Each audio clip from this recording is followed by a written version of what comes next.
नमस्कार दोस्तों, city news 24 में आप सभी का स्वागत है।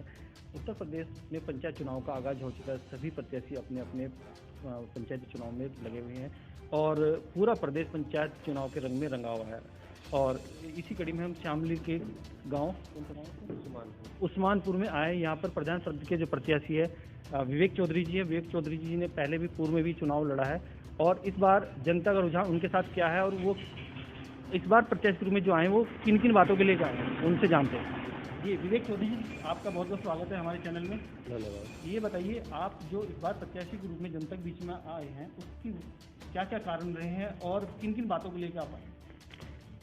ऐसा है जी, 2000 लगातार हम 10 साल से तो मेहनत कर रहे गांव में। 2015 में हम कुछ वोटों के अंतर से हार गए थे। हारने के बाद में भी हमने कभी हार नहीं मानी और पिछले 5 सालों से लगातार जनता के बीच में है और हर व्यक्ति का काम, जिसका भी कोई काम मुझसे पड़ा उसके हम किसी काम से पीछे कभी नहीं हटे। कुछ भी उनका काम हुआ सदा उनका साथ दिया और लगातार देते आ रहे हैं। तो इस बार जो आपके एजेंडा है, जो आपने कार्य गांव में देखे हैं, उन कार्यों को देखते हुए आपने क्या क्या अपनी रणनीति बनाई है? क्या जनता जिताकर अपने बीच में लाती है? उसका एजेंडा क्या है? मेरा मानना यह है कि पिछले 5 साल में जितना हमारा ब्लॉक है उसमें लगभग 47 गांव और 13 माजरे हैं। सबसे कम अगर किसी गांव में काम हुआ तो हमारे गांव में हुआ। यहाँ पे इस योजना में ना तो कोई मकान बना, प्रधानमंत्री द्वारा जो शौचालय का पूरे देश में जो काम चल रहा है वो इस गांव में अच्छी तरह नहीं हुआ।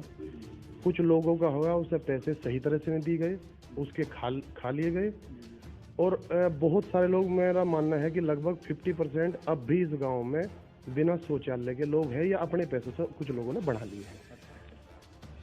और सार्वजनिक शौचालय जो आए थे गांव में वो बनाए? इस गांव में ना कोई सार्वजनिक शौचालय बना, ना कहीं भी खेल का कुछ भी, जो आने वाली जनरेशन है कि जिनका स्वास्थ्य अच्छा रहे, ना कोई यहाँ पे खेल के लिए कोई मैदान नहीं।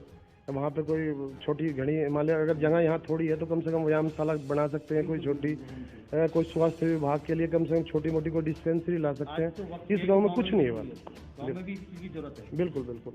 तो ये जनता को आने वाली 26 तारीख में जो वोटिंग होगी उसके लिए आपका क्या संदेश है, जो जागरूकता क्या है? मेरा तो सिर्फ यही है कि आने वाले जो 26 तारीख में है और जो आप वोट डाल रहे हैं बहुत सोच के डाल लें।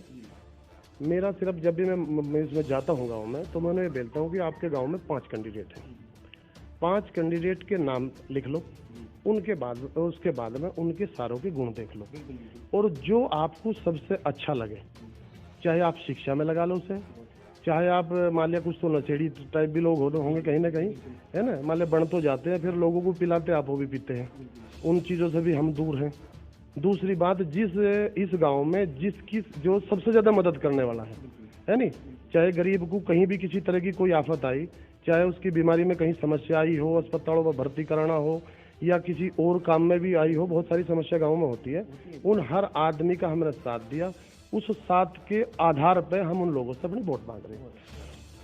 तो ये बताइए कि जैसे कुछ गरीब महिलाएं ऐसी होती हैं कि जो जागरूक नहीं है और जागरूक में सबसे बड़ी समस्या इस बार 4 बैलेट पेपर हैं और चारों बैलेट पेपर में ये भी एक उलझन है कि आप वोट कहाँ डालें, किस, तो इसके लिए आप गाँव में मतलब घर घर जाकर कैसे जागरूक करें? नहीं, मेरा काम तो यह है, एक तो हमें हर घर पहुँचना है। लगभग आधा गांव तो हमने कवर कर लिया पर हर गांव में पहुंच रहे। जहां तक देखो जो हमसे छोटे हैं उनके पास से तो हम जा नहीं सकते, महिला के, वो उनके घर को कुछ समझाया जा रहा है और वे घर के उन्हें समझा रहे। बैलेट पेपर दे रहे हैं हम, साथ में निशान बता रहे, उसके बाद में किस तरह आपको स्टैंप मारनी है उन पर और कैसे उसे पर्चे को मोड़ना है। ये एक एक वोट बहुत कीमती है और एक एक वोट आने वाले 5 साल अपने गाँव का भविष्य तय करेगी। ये थे विवेक चौधरी जी हमारे साथ। विवेक चौधरी जी ने पूर्व में भी विकास कार्य जनता के, मतलब प्रधान प्रत्याशी अब आए हैं लेकिन प्रधान ना होते भी सभी कार्य इन्होंने करवाए हैं और इसके साथ साथ गरीब जनता का रुझान भी इन्हीं के साथ है। अब आने वाला जो वक्त है वो बताएगा कि जनता जिताकर उनको अपने बीच में कैसे लाते हैं, लेकिन जनता का जो रुझान है वो यही चाहती है कि इस बार विकास के तौर पर विवेक चौधरी जी को देखें।